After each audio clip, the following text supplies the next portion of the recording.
can someone strategically use those 0% intro APR credit cards to their advantage without getting into trouble? Okay, that's a perfect question you asked me. Here's what I have to say to that. First off, it depends on what you want to do. Not all credit cards are built the same. People hear 0% interest, so they think this applies to balance transfers and purchases. You want to make sure that whatever credit card you're getting fits your goal. So if you're somebody that has a high balance and you want to transfer this balance to a 0% credit card, then you need to make sure that the credit card you get says 0% interest for balance transfers. Some credit cards only are 0% for purchases, some are for balance transfers. So if you get one for purchases, you're not going to be able to do what you want it to do, because once you balance transfer that amount, it's going to be getting charged interest, so you don't save yourself any money.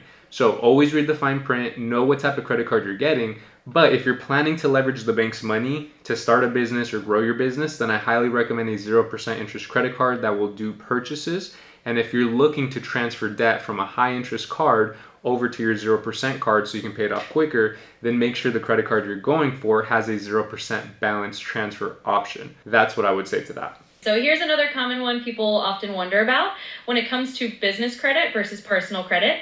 How do you recommend someone start building their business credit separately and effectively, especially if they're new to the whole business credit game? So here's what I have to say about business credit. A lot of times you're going to hear online, go start an LLC, open up some trade lines, and then you're able to get funding without ever putting your personal signature down. Now, that is true if you have a business that's already been established for at least 2 years and is making over $2 million.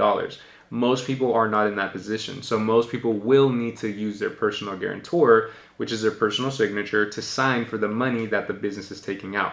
Now, a lot of people are scared of that because they think, hey, if this business doesn't work out, I can just ditch the plan and I won't be liable for this money. That's not the mindset you should have going into business. If you're going into business, you should already have some knowledge in the industry you're going to. That way, when you start, you know you're going to be profitable. And a lot of times people don't have that information yet, so that's okay. If you're going to get into business, then get a mentor. That's what I did for myself personally. So to kind of bring it back to the question you asked, people need to stop worrying and thinking about how can I get this money and not be liable for it, because that's what a lot of people that want that type of funding usually have going through their heads.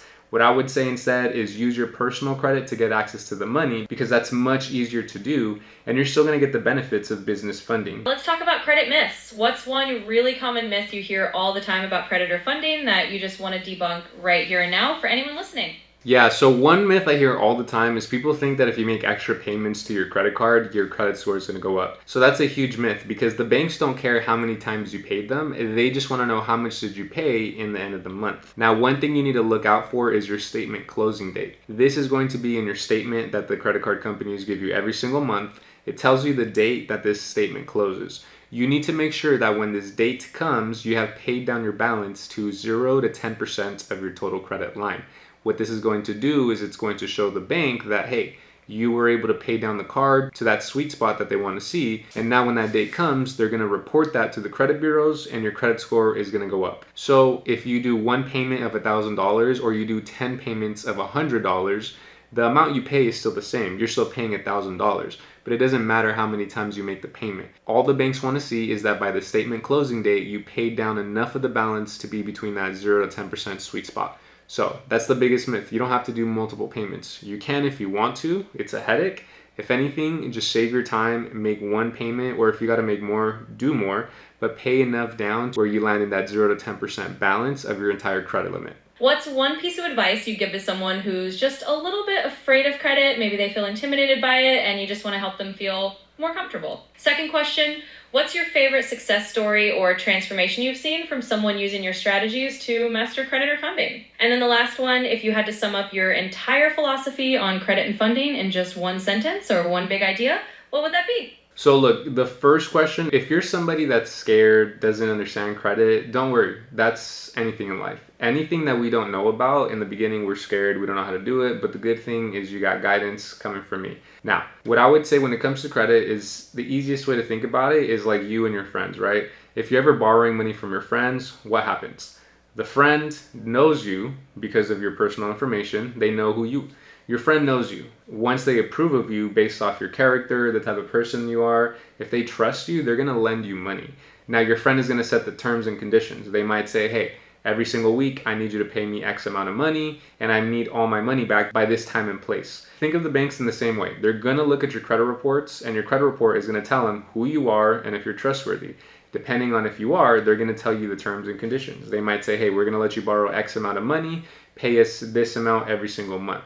So it's the same thing as you borrowing money from a friend or you borrowing money from the banks, except with the banks, it's a lot more paperwork. So don't overcomplicate it. Credit is very simple in terms of how to build it. Now, how to manage it, it's still the same, not too complicated. You do have to be a little tech savvy because in order to make your payments, link your bank accounts, you're gonna need to download the mobile apps or just know who to call when it comes to the bank and their customer service. But everything is simple. But at the end of the day, it's necessary. If you don't take the time to learn about credit now, you're gonna pay for it in the future. Because once you want that car, once you want that house, they're gonna ask for your credit. And if your credit is not there, you're gonna get denied. So what I tell everybody that's scared of credit is, look, everything in the beginning is always scary when you don't know about it. The good thing is you have guidance coming from me. And at the end of the day, you just have to learn it. It's one of those things where you're either going to learn it and be able to leverage it and get ahead in life, or you're not going to take the time to learn it. And when you want something in the future, you're going to get denied and you're going to suffer because of it. So you choose if you want to suffer right now learning it and then improving in the future, or if you never want to take the time to learn it. All right, so your second question was about a favorite success story. And I can imagine you've got a bunch, but it'd be great to hear one example of someone who used strategies and really turned things around or reached a big financial goal. And then after that, we'll get to your final philosophy. Yeah, so one of my favorite stories when it comes to that is I actually had a client who had been looking at my stuff online. Online, I give a lot of information, just free value to help educate people and motivate them. So he sent me a DM, we started talking, and then turns out that through my learnings, he was actually able to improve his credit score and then go get funded in order to start a business. Thanks to the business, he now quit his job and he's working all on his own. He's making about $5,000 to $10,000 a month, which may not seem like a lot, but before this, he was earning about $3,000 a month. So he's already doubled or tripled his income on a month-to-month basis, all from learning how to leverage his credit to go get money from the banks to then bring back to his business and then provide a service for others. Last but not least, let's wrap up with your big picture philosophy. If you had to sum up your entire approach to credit and funding in just one big idea or one sentence, what would that be? This is a good one. So here's what I would say. Credit is going to be your shortcut to success. Now, a lot of people don't think of credit in the way that I do. The majority of the population just thinks of credit as a way to borrow money, get into debt, and then have to repay this debt back later. We think of it as good debt. We think of it as a way to leverage the bank's money in order to start a business and produce income. Because you have to realize that in life, if you want to get ahead, most of the time it's going to require starting a business where you can use money to make more money. Now, if you already got that concept down, how are we going to get this money? There's only two ways. You either got to save it up, or you got to know people that are going to let you borrow it. Or the third way, which is what we talk about, is by learning credit.